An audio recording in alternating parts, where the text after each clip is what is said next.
Mas Petrolina não tem nada igual a Petrolina, viu? Eu amo essa cidade. O calor dela eu também amo. Mas é muito bom estar aqui, rever essas pessoas maravilhosas. Mas nós estamos aqui para abrirmos a palavra de Deus e vamos fazê-lo, tá bom? Vamos orar mais uma vez? Feche seus olhos, vamos orar. Grande Deus, nós aqui estamos porque a Tua misericórdia aprove que estivéssemos. Nós vamos abrir Tua palavra e queremos muito que ela fale ao nosso coração.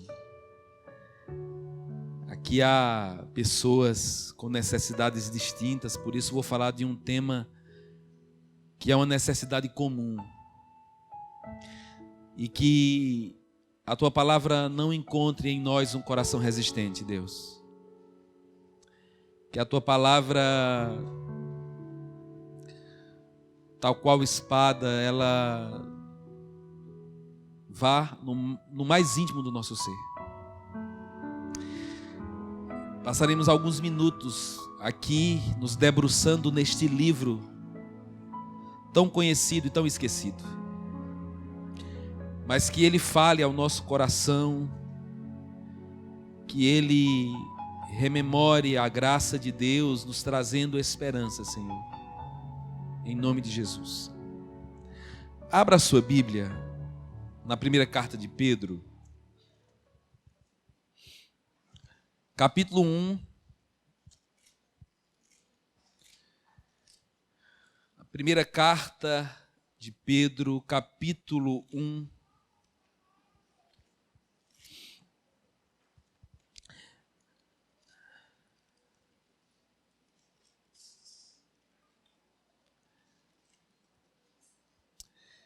Versículos, vamos ler do 18 ao 20.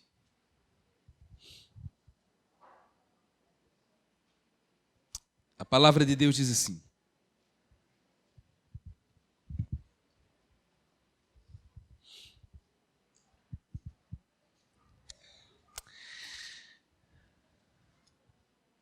sabendo que não foi mediante coisas corruptíveis, como prata ou ouro, que fostes resgatados do vosso fútil procedimento, que vossos pais vos legaram, mas pelo precioso sangue, como de cordeiro, sem defeito e sem mácula, o sangue de Cristo, conhecido com efeito antes da fundação do mundo, porém manifesto no fim dos tempos, por amor de vós. Que Deus seja louvado. Antes de começar o comentário bíblico aqui do texto, recebam com muito carinho a família pastoral que vocês estão recebendo, o pastor Wallace, esposa e filhos, são muito amigos nossos, viu? Pessoas muito especiais, um menino muito talentoso, já foi umas 3 vezes quase o Arautos do Rei já quis levá-lo, e é um menino muito talentoso, um menino de Deus, uma família linda, cuidem deles, viu?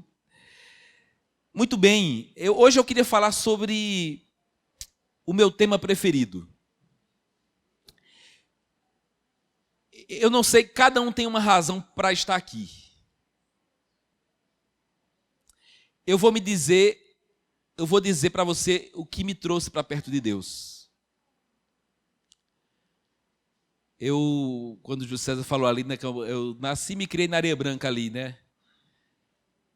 Mas o pessoal da Areia Branca demorou a acreditar que o evangelho realmente tinha me alcançado.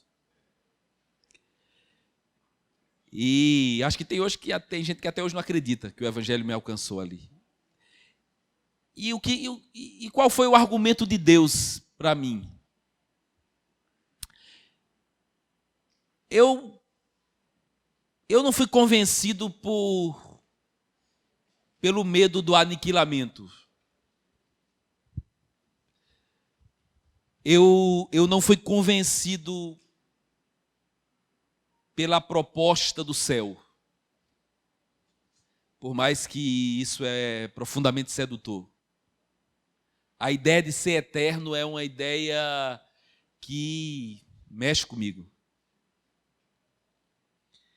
Porque nós que estamos aqui hoje somos testemunhos de como a eternidade já faz falta, porque tem pessoas que eu pregava desse púlpito e eu já não as vejo aqui. Mas o que funcionou comigo, de fato, assim, funcionou comigo, foi a graça. É por isso que eu entendo a canção que o Arauto do Rei canta, que diz que o céu é Jesus.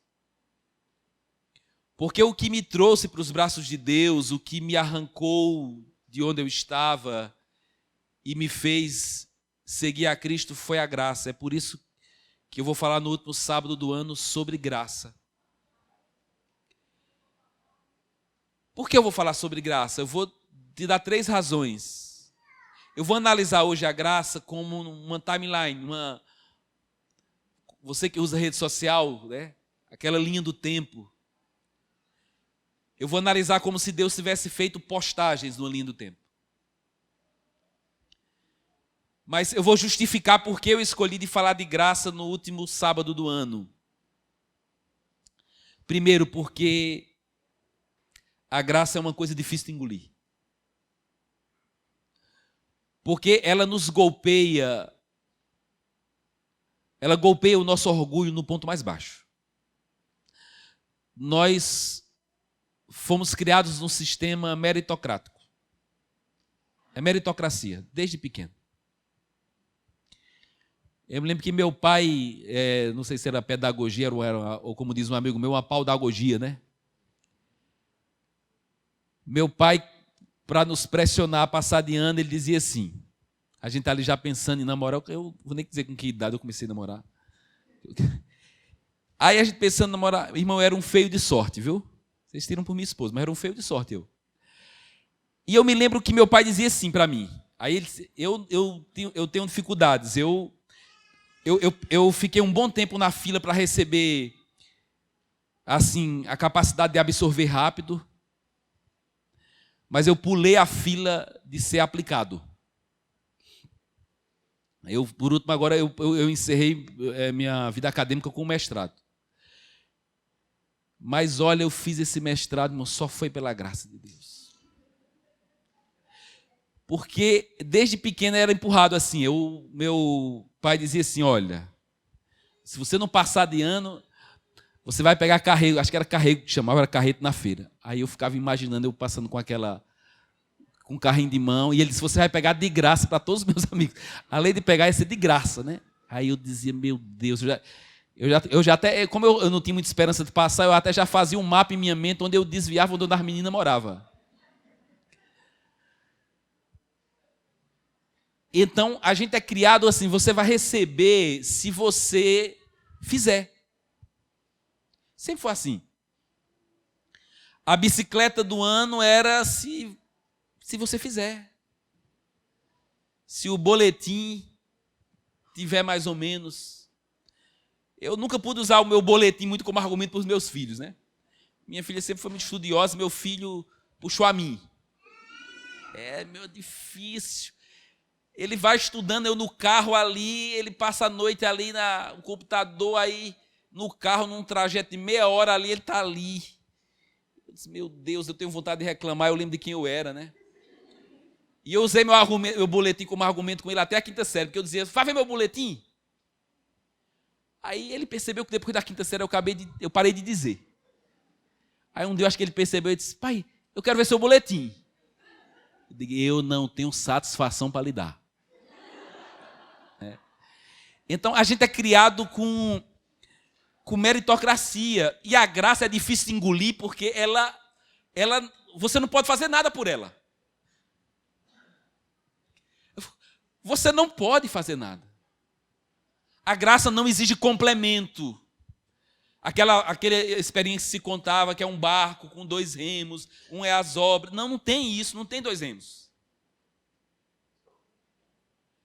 Então, ela é assustadora. Por exemplo, eu diria assim que existem coisas como a evolução, a criação, que ali se conflagram, mas a graça ela não é difícil compreender porque ela não tem uma explicação, é porque é difícil aceitar que você não tem parte, que você não protagoniza, que você não é coadjuvante, nem muito menos figurante, você não é nada. Eu vou falar da graça hoje porque ela é uma questão diária, irmãos. Isso é um terror para quem é perfeccionista, porque assim, aquela sensação que você não consigo passar um dia sem pecar. Aí quando o perfeccionista ele passa um dia sem pecar, ele diz, hoje eu não pequei. Ele pecou porque disse que não pecou. É aquela história, né, do cara que ganhou a medalha da pessoa mais humilde e perdeu porque usou. Você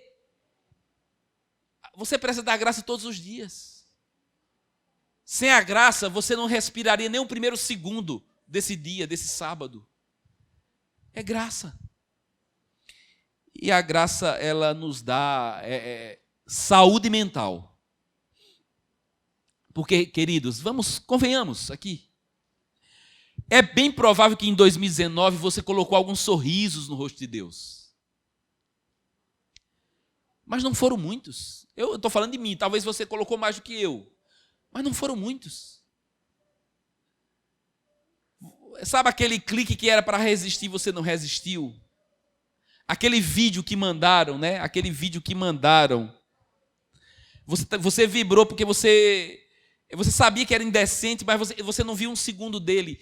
Isso aconteceu algumas vezes em 2019, mas convenhamos. Se colocarmos os fracassos na balança, eles sobrepujam as vitórias. E a verdade seja dita é que se Deus é marcado com sorrisos e com lágrimas pela nossa história, foi um ano de lágrimas. Porque nós não somos muito resistentes ao pecado. Antigamente o diabo, ele inovava mais. Mas hoje eu costumo dizer assim, que ele está tão convicto da nossa perversão, que ele não está mais inovando, ele nem disfarça mais o pecado. Ele coloca o pecado com cheiro de pecado, com gosto de pecado, com aparência de pecado. E nossa luta, irmãos, ela não é contra o sangue e contra a carne, ela é invisível. E deixa eu te dizer, foi um ato de amor de Deus, de graça de Deus, não permitir que essa luta fosse visível, viu? Ellen White diz assim, que ela é invisível porque nós não suportaríamos se ela fosse visível. Então há uma guerra que nos envolve de fato, e nós só teremos vitória nessa guerra pela graça. Não tem outro caminho. Eu não precisa puxar muito pela memória para lembrar do quanto decepcionamos a Deus. Do quanto ferimos sua vontade. E há aqueles que se alegram porque não feriram a Deus em coisas que são expoentes, né? Porque existem pecados que são expoentes. Nós elegemos alguns pecados como os mais terríveis, né?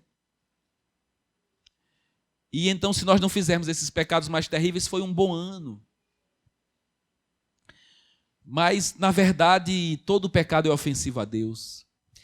E na timeline de Deus, assim, nas postagens de graça que eu vejo na Bíblia, esse texto ele fala da primeira. Porque ele fala do sangue de Cristo, né, que nos resgatou do nosso fútil procedimento.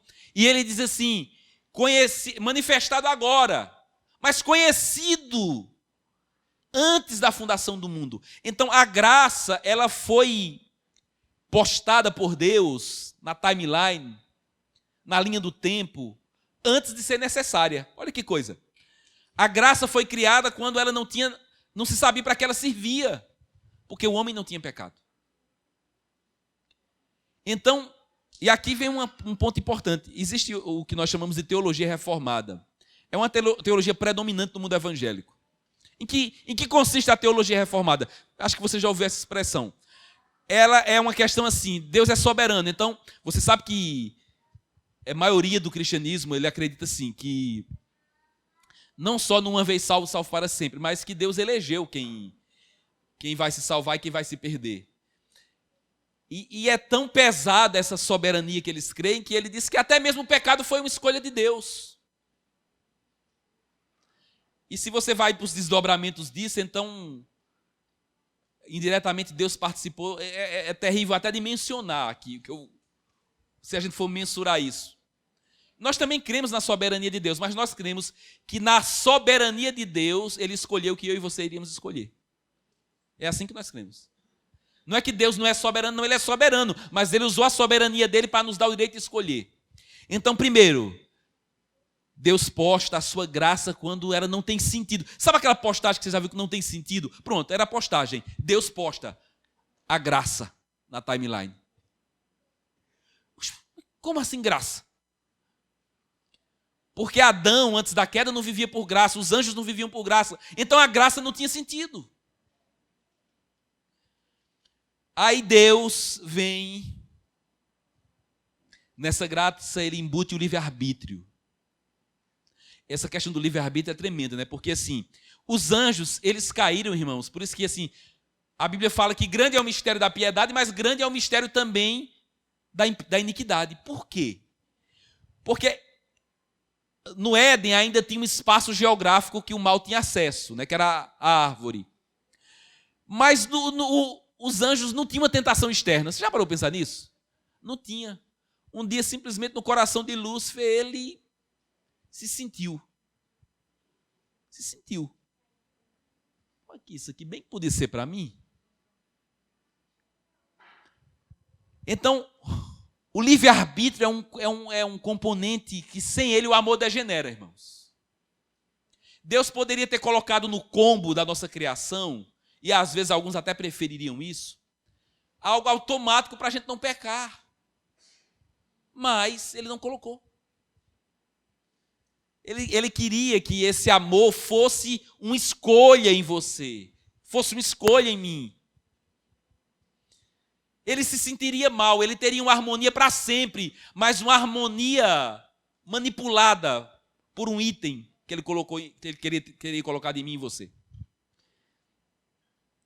Então, Adão peca. Queridos, eu fico pensando, você sabe, depois que Adão peca, você sabe da reunião que teve no céu, eu já falei sobre essa reunião, em todo sermão eu gosto de falar dessa reunião. Porque você sabe que a graça não é uma coisa do filho. Você sabe que Jesus nunca pronunciou a palavra graça, eu me refiro ao que foi registrado no Evangelho. Até porque ele era a graça personificada. E a gente sempre associa graça só ao filho, mas o pai é cheio de graça. Porque se você perguntar a qualquer pai aqui, todos nós que somos pais preferimos um sofrimento centuplicado em nós a uma grama de dor no filho nosso. Então, quando o filho se levanta daquela reunião, que os anjos estão esperando o resultado daquela reunião, qual era a postagem pós-pecado? Qual era a postagem de Deus pós-pecado? Então, aí Deus faz a postagem. O filho vai morrer. Aquilo foi um impacto nos anjos. Lá na terra estava Adão correndo, desesperado, nu. E depois do pecado, você sabe, Ellen White disse que um dia, já vestido de cordeiro, né? Ela disse que um dia eles estavam passeando, o jardim estava na terra, mas eles não tinham acesso. Aí disse que eles olharam ali fora e viram uma flor. E a flor estava descolorindo. Olha só. A flor estava descolorindo e disse que quando ele viu aquela flor, Adão olhou bem perto e viu aquela flor descolorir, ele e Eva deram as mãos, se ajoelharam ali, choraram, como eu e você choramos por um ente querido. Porque o pecado hoje não tem muito impacto sobre a gente, né? Você já ouve a palavra estupro e ela já não né? Você já vê, a gente se habituou. A gente precisa de volta um pouco dessa sensibilidade, né? E eu falo de uma sensibilidade mais profunda, porque esses dias eu fiquei vendo aí, porque tem gente... Irmão, se as portas do inferno não prevalecerem sobre a igreja, muito menos as portas do fundo. Fizeram um vídeo terrível realmente. Um dia eles vão estar diante de Deus. Aí o cristianismo se chocou, e com razão, diante de tanto aquilo. Mas eu fiquei pensando que a gente se choca de forma muito seletiva. Porque tudo aquilo que foi feito é chocante, é execrável. Mas hoje a gente lida com o pecado nas suas nuances, né? Séries que ofendem a Deus no mais íntimo do ser de Deus. E nós não temos nenhuma dificuldade. Aí queremos arrotar uma santidade fajuta e seletiva. Mas não temos dificuldade nenhuma diante desse pornô glorificado de 50 tons de cinza e outros mais. Acredite, pasme, tem cristãos que assistem isso. E eles dizem que amadureceram. Um dia alguém estava tentando me convencer que não tinha nenhum problema. Pastor, é porque você tem que amadurecer. Eu digo, irmão, você está podre. Porque, olha, que maturidade é essa que me faz ver o pecado e não sentir nada?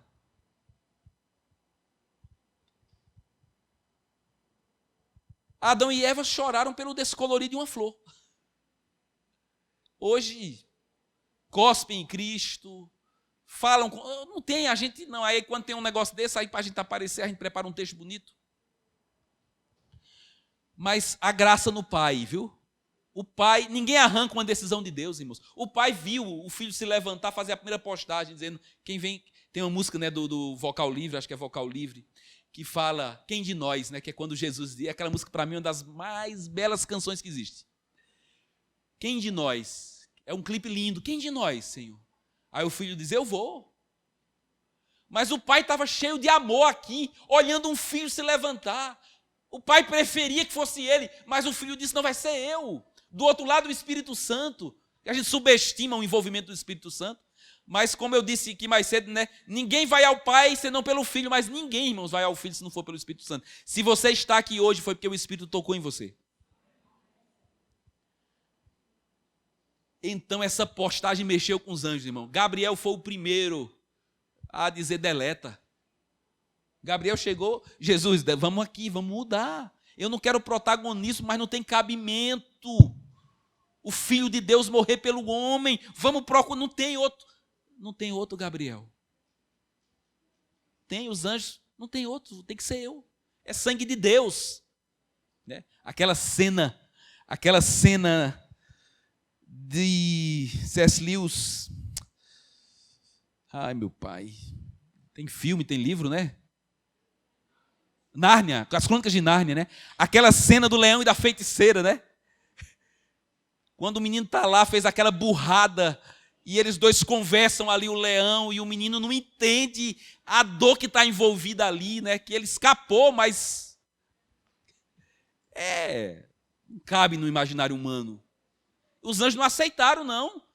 Protesto, essa postagem, ela não está correta. Aí, mas plano não dói. Você sabe que plano não dói, né? Mas quando chega a hora, né? Eu sempre me lembro da cirurgia que eu fui fazer de apendicite. Aí eu cheguei e não, você vai, olha, irmãos, eu tenho medo de agulha até hoje. Antiga é porque a vergonha ficou maior do que o medo, né? Mas até antes eu levava minha esposa para entrar comigo para eu tirar sangue. Aí era um negócio muito constrangedor. Um dia desse eu fui tirar sangue e fazer um exame, ela disse, no esquerdo ou no direito, você não muda nada, eu estou aqui morrendo de medo. E eu me lembro que eu fui fazer a cirurgia, aí quando eu cheguei na sala de cirurgia, estava eu, e parece que tinha um mais mole do que eu, e é difícil encontrar. E aí a gente estava assistindo televisão, porque eles botam televisão lá, mas podem botar uma coisa mais alegre. Aí estava o jornal.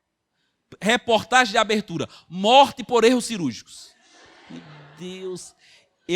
Ele virou para mim, ele estava na frente, eles estão de brincadeira, parecia uma pegadinha, irmãos. Mas era a reportagem daquele dia, né? Plano não dói, mas chegou a hora, Jesus tinha que vir para o mundo. Aí na timeline você passa um pouquinho ali, a postagem. Em um momento adorado pelos anjos, glorificado pelos anjos, aí a postagem seguinte. Dentro do útero de uma mulher. Eu vejo graça.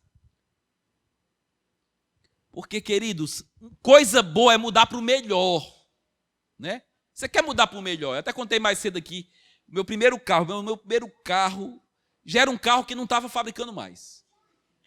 E eu fui para um acampamento empolgado, e cheguei no acampamento, aí tinha ali, eu falei em Santa Cruz de Caparibe, em Serra Talhada, eu não tinha carro, irmãos, eu não tomava conta de bairros, né? Em Serra Talhada foi meu primeiro distrito, eu tomava conta de cidades. Então, Serra Talhada, Mirandiba, São José do Belmonte, Betânia, eram cidades, eu não tinha bairros, né? Ali. E eu fiquei sem carro quando foi em Santa Cruz, eu fiquei sem carro, depois de 3 anos eu comprei um carro ali, acho que já estava no 4º, 5º ano de ministério. Aí comprei o carro que deu para comprar, olhei ali, perfeito esse carro aqui. Eu me lembro quando eu cheguei no acampamento, aí parei o carro lá, cheio de moral. Aí lá vinha, irmãos, um irmão com um cano de escape inteiro na mão, e eu com pena do irmão. Eu disse: o que foi que aconteceu, irmão João? Não, pastor, é do senhor, encontrei lá. Deus do céu, eu vou comprar outro carro, minha gente. Aquele carro só me deu prejuízo, meu Deus do céu. Eu fiquei pouco tempo com ele. Então a gente quer mudar para o melhor, né? Mas Jesus, de Deus, transforma-se em homem. Olha que coisa para agregar. A morte, ele agregou a possibilidade de morrer assim. Você entende que isso é muita graça? É muita graça. Agregou a possibilidade de morrer. Então, aí Jesus vive 33 anos e meio. Eu vejo graça. Porque nós tínhamos um problema, irmãos. Além do salário do pecado, que era a morte, nós precisávamos de justiça para voltar para o céu. Então, Jesus, ele tinha que viver 33 anos sem pecar. Não pense que a tentação dele foi a de Mateus 4. Não foi, não. Foi a vida toda. Ele foi um adolescente tentado, um jovem tentado, um adulto tentado. Mas o diabo não teve sucesso. Ele frustrou o inimigo da sua adolescência à sua vida adulta. Não tinha. Lá vem o príncipe do mundo, ele não tem nada em mim. Não tinha nada no coração de Cristo, né? Quem de nós pode dizer isso aqui hoje? Quem de nós pode dizer que o inimigo não tem nada dos nossos entretenimentos? Quem de nós pode dizer que nossas conversas são puras? Quem de nós teria coragem de passar aqui os nossos segredos? Então, Jesus, é porque ele tinha que oferecer 2 coisas a gente, irmãos: a morte e a justiça. Porque você sabe o que foi que aconteceu com a gente? Foi assim, foi simples. Há 2000 anos atrás, quando Deus olha para a cruz, irmãos, aquela ira dele, não pense que era assim, era uma ira sobre Jesus, não. Foi porque ele viu Paulo Qui lá. Ele viu você. Aí ele derrama a ira com gosto mesmo, porque era você que ele estava vendo. Ele se fez pecado por nós. Por que vamos ser salvos? Porque na hora de eternizar a gente, ele vai ver Cristo. Não tem outra saída. Não é por outra razão, né? Não é por outra razão. E ali Jesus morre. Aí é o ápice do amor. O ápice. Você sabe, irmãos, que a morte de Jesus é uma coisa assim que não cabe no imaginário humano. Como pode Deus morrer pelo homem, né? E é por isso que a graça é difícil mesmo de engolir. Ela fere a lógica humana, ela não tem cabimento. Os anjos, olha, irmãos, os anjos, você sabe que os anjos, eles obedeciam a Deus, os que ficaram, mas tem hora que o anjo, eu já vi anjo na Bíblia dar uma de, não, vai ser comigo agora. Quando Jesus está lá no Getsemane, aí tem aquela turba ali, tem um dos anjos que não aguenta, não. Se eu vou dar aqui, pelo menos, se levanta, a turba toda cai. Depois Deus disse: não, pode deixar. Pode deixar. Eu dou conta. E Jesus depois lembra: se você não pensa que eu podia pedir a meu pai aqui, ele envia. É simples, acabava aquela. E os anjos, eu acho que ficaram até outro momento ali pensando: o que é que Deus vai fazer? Aí está consumado. Tetelestai. Deus dá último suspiro. Não há sinais de vida naquele que é eterno. Aí os anjos entendem que o negócio era sério. Porque eles esperavam um momento de arrancar, não deu, a postagem era a cruz. Você vai passando a time na cruz. Ali está Queridos, deixa eu dizer, é aquilo que nos deu valor, não é que nós tínhamos valor, não. Foi aquilo que nos deu valor, foi aquilo que nos agregou valor. Postagem que nós estamos esperando. É uma coisa interessante, né? Aí volta para o céu, Jesus volta para o céu. Apocalipse 4, 5. Leia lá, é muito bonito, né? Na postagem do capítulo 4, o Espírito Santo está lá, no 5 o Espírito Santo não está lá. Você sabe como foi, né? Jesus chega no céu, é recebido pelos anjos. O Espírito Santo nem vê o final da festa. Postagem seguinte: mudança de domicílio. O Espírito Santo não está mais no seu trono. vem para a terra. Olha, é graça demais. Jesus passou só 33, ele há 2.000 anos está aqui, mudou de domicílio, tentando convencer o nosso coração corrupto a ser de Deus. É graça. É muita graça, irmãos. Você já parou a pensar que as nossas bagunças, que nossos fracassos, que nossos erros, porque não foram só os de Adão? Porque tem uma coisa interessante aqui, irmãos. Como é que Deus vai resolver essa questão? Porque, olha, eu não fiz nada para essa primeira morte, nem você. Primeira morte nós ganhamos aí porque Adão e Eva pisaram na bola feio. Eu sempre ficava pensando assim, por que Deus vai ressuscitar o povo para matar de novo? Era uma coisa que não entrava na minha cabeça. Por quê? Ressuscitar. Ressuscitem os maus, morram de novo. Tinha lógica. Na minha mente prática, bom, vamos ficar aí, não vou ter nem trabalho de fazer uma segunda vez. Mas assim, sabe por que Deus, todo mundo vai ressuscitar, irmão? Todo mundo. Tem gente que vai morrer 3 vezes, você sabe, né? Mas Deus vai ressuscitar todo mundo porque Deus está dizendo assim, ó, é a primeira morte. Ninguém deles tem culpa, ressuscita. Segunda morte, não. É escolha. É escolha, irmãos. A primeira morte não foi escolha. As pessoas que nós amamos, que já morremos, não escolheram morrer. Nós que vamos morrer, provavelmente, se Cristo não voltar antes, não escolhemos morrer. Porém, a segunda morte, não, ela foi escolha. Então, Deus ressuscita todo mundo. Agora você vai morrer. Mas porque você escolheu. Eu não posso ferir teu livre-arbítrio agora. Eu nunca feri ele. Então, a volta de Cristo, que é a próxima postagem que nós estamos esperando, eita, é graça, irmãos, porque nós estamos cansados. Cansados de enterrar pessoas que amamos. Cansados de receber um diagnóstico desafiador. Cansado dessa desigualdade social. Cansado de não ver o nosso nome aparecer no concurso público. Cansado de não estar o nosso nome no Enem para o curso que nós queríamos. Estamos cansados. Cansarmos de relacionamentos que estão falindo. Antigamente, nossos filhos só sabiam que era divórcio, irmãos, porque tinha no dicionário. Hoje eles vêm dentro de casa. Então nós estamos cansados. Esse mundo cansa. E a próxima postagem é o fim do cansaço. É graça, né? É quando Deus diz assim, chega. Chega. Sabe por quê? E eu fico feliz porque lá em Ageu diz assim, é Naum, a angústia não se levantará segunda vez. Entenda, não é porque Deus vai tirar livre-arbítrio de ninguém. É porque os que estarão no céu, irmãos, já usaram o livre-arbítrio para vencer. Então Deus, ele não vai ter mais segunda vez. Ninguém mais vai estragar a história de novo. Aí vem a nova terra e eu vejo graça. Porque os capítulos mais felizes da Bíblia são os 2 primeiros, porque o diabo não estava neles, e são os 2 últimos, porque o diabo deixou de existir. E nós vamos falar da graça por toda a eternidade. Então a graça, não adianta, você ver a linha de tempo de Deus, é graça. E essa graça diz assim, ó, Deus não desiste dos que desistem. Se um dia eu voltar para o distrito, eu espero voltar um dia para o distrito, de novo, cuidar de igreja. E eu tenho um lema, vai ser assim, aqui nós não desistimos. Porque eu acho que a gente desiste muito fácil. Eu vi Raquel falando aqui Você sabe que os 10 dias do ano que vem vai ser sobre reencontro, né? O pastor José até me pediu, acho que eu fiz metade dos sermões que vão ser pregados. Ele pediu para a gente ajudar a fazer essas mensagens. E são ex-adventistas, a gente desiste muito fácil das pessoas. Quando elas entram no tanque e viram estatística, a gente vibra. Mas não trate ninguém que foi comprado pelo sangue de Cristo como estatística. Nós devíamos estar atrás das pessoas. Não importa se já estamos precisando fazer 2 cultos. Tem gente que não está mais aqui, a gente devia se importar com isso.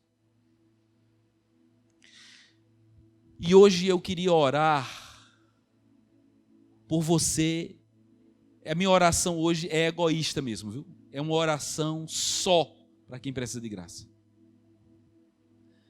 Para quem rememora 2019 e pensa assim, meu Deus, quantos fracassos. Meu Deus, quantos erros. O vício que você inaugurou em 2019, ele está mais forte dentro de você e está te aterrorizando. Eu sei que eu estou pregando para alguém aqui hoje que está vivendo isso. Eu sei que eu estou. Eu sei que eu estou pregando para alguém que está com dificuldade de manter o namoro nas rédeas que Deus planejou. Eu sei que tem alguém dentro do casamento vivendo uma sexualidade distorcida. Eu sei que talvez 2019 foi o ano que o egoísmo fez morada em você. A indiferença. Porque tem gente que comemora não ser escravo da pornografia, mas não ama ninguém. E se perderá sem ser um pornógrafo. Então, não comemore só porque o pecado do outro é diferente do seu. Hoje nós estamos aqui precisando da graça de Deus. Dessa graça restauradora que restaura um casamento, que restaura a relação entre um pai e um filho, entre uma mãe e uma filha, entre um esposo e um esposo. Nós estamos aqui porque nós precisamos de graça, irmãos. E exercermos graça também, mas precisamos de graça. Eu não estou pedindo para você entender, porque não dá para entender ela toda, mas nós sabemos dela o suficiente para sairmos daqui nessa manhã justificados, perdoados, abraçados, amparados, ancorados, renovados. Porque não há história mais terrível no mundo que a graça não possa cobrir. Desfile os seus nefastos pecados diante de Deus, a graça os cobrirá. Agora eu não estou falando de uma graça barata que fica aplaudindo o teu distanciamento de Deus. Não, é uma graça que constrange você a ser diferente. Porque eu creio muito nisso também, viu? Eu creio que é a graça que provoca isso. O meu verso preferido da Bíblia é esse, né? Porque o amor de Cristo nos constrange.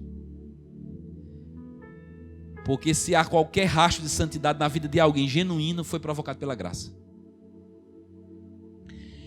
Essa fraqueza, pobreza de compartilharmos a missão, a única coisa que nos mantém aqui na terra, irmãos, é a nossa escolha. A gente tem que terminar a missão. Mas essa pobreza é porque não compreendeu. Porque quem compreende a graça é contagiado para pregar. A falta de recursos na igreja não é outra coisa, não é só a crise do país. É falta de constrangimento de graça. É isso. Porque a graça, ela impacta o coração de uma maneira que você é um contágio fora do comum. Nós vamos ouvir uma música agora, eu vou convidar a Miranda para cantar. E eu quero orar só por um grupo aqui que está aqui, que precisa de graça, que sente que quer ser coberto pelo sangue de Cristo, que sente que está precisando hoje de um abraço gracioso de Deus. Não, eu sei que você não está em busca de um Deus complacente, porque você não vai encontrar um Deus complacente com seus erros nem com os meus. Não tem chance. Ele é santo, santo, santo. Mas você vai encontrar um Deus disposto a te inundar de graça, para te purificar, para me purificar dos nossos mais nefastos erros. Se lance na graça de Deus hoje. Essa paz mental, que às vezes é preciso um equilíbrio químico, né, uma medicação, mas o principal para forjar ela é realmente essa graça. E se você precisa dessa graça hoje aqui, se eu falei para alguém que precisa, ao ouvirmos essa canção, eu queria convidar você a vir aqui, a sair do seu lugar e vir à frente e dizer: eu preciso de graça. Se você precisa de graça, faça desse altar as mãos de Deus e venha sentir o dilúvio de graça que Ele derramará sobre sua história.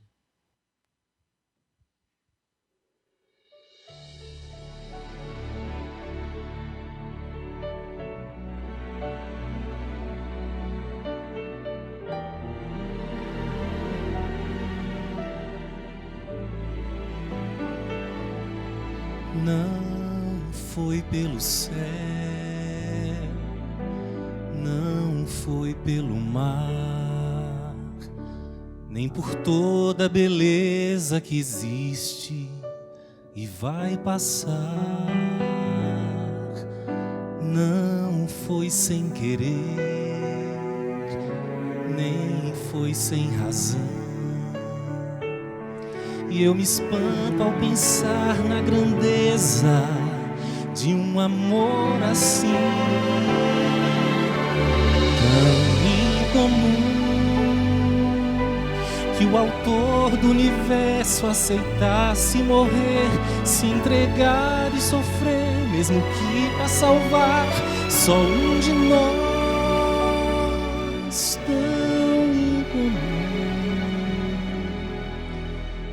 E ao lembrar que na cruz pensou em mim, acho tudo isso assim, tão incomum.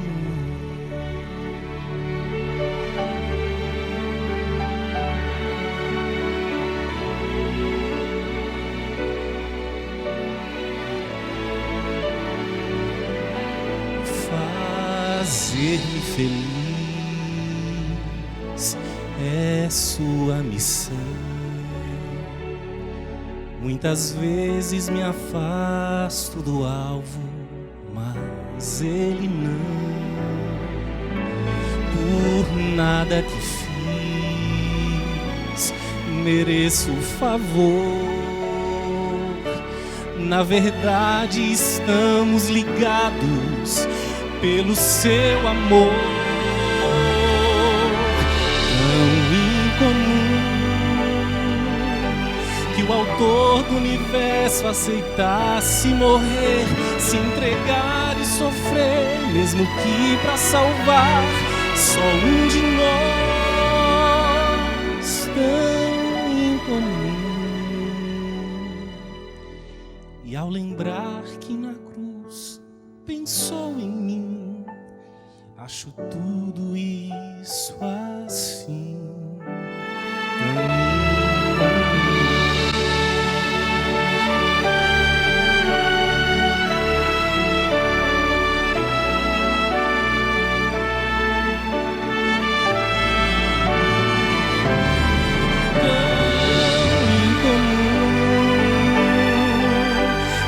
tão do universo aceitasse morrer, se entregar e sofrer, mesmo que para salvar só um de nós, tão incomum. E ao lembrar que na cruz já pensava em mim, acho tudo assim incomum. E por mais importante que eu seja para Deus, muito mais precioso que Ele me fez é o amor de Jesus, que jamais vi igual por mim.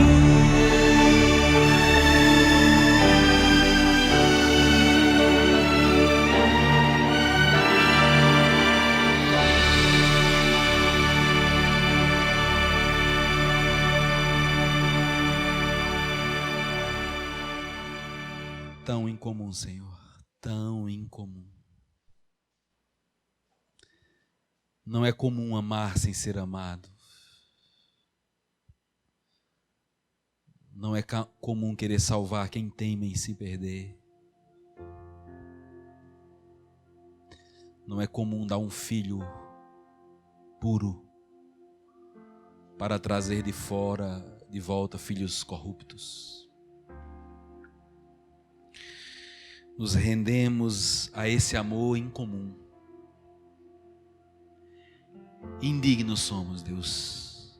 Indignos somos. Mas obrigado por não desistires de nós. Obrigado por tua persistência. Obrigado, Deus. É inimaginável pensar que ocupamos o teu pensamento sempre. Antes de existirmos, a tua provisão de graça já existia. Ah, Deus, não permita Eu sei que, Senhor, turbulências existirão. Mas, Senhor, que a graça sempre nos ancore. Inunda este lugar com Tua graça. Que por mais que os nossos fracassos visíveis e invisíveis nos incomodem, hoje sentimos que Tua graça nos purificou. Aquela graça que diz, vamos de novo. Aquela graça que Deus nunca sonegará aos que dela querem e dela precisam. Ah, Deus, que uma paz, uma profunda paz inunde o nosso coração. Esse desejo, Senhor, de desenraizar o pecado, ele só é possível se a graça atuar em nosso coração. Esses vícios que estamos cansados de sermos vencidos por eles, só a graça de Cristo pode, com suas garras, nos arrancar de lá. E nós estamos aqui suplicando, dai-nos dessa graça. Que todos sintam essa graça hoje aqui. Que todos sintam que é possível sim recomeçar. Agora. Não é preciso esperar os primeiros minutos de 2020, porque essa graça pode atuar em nós agora. Que essa graça enxugue os olhos dos cansados. Que essa graça anime os que se encontram desanimados. Que essa graça devolva esperança, devolva brilho aos olhos. Ah, Deus, como é bom ser abraçado por Tua graça. E que essa graça não seja um evento deste momento, mas que ela seja uma companheira de cada instante. Até aquele dia, quando o Senhor voltar nas nuvens dos céus. Toma-nos em Tuas mãos, Santo Deus, nas nossas lutas pessoais. Cuida de nós, em nome de Jesus.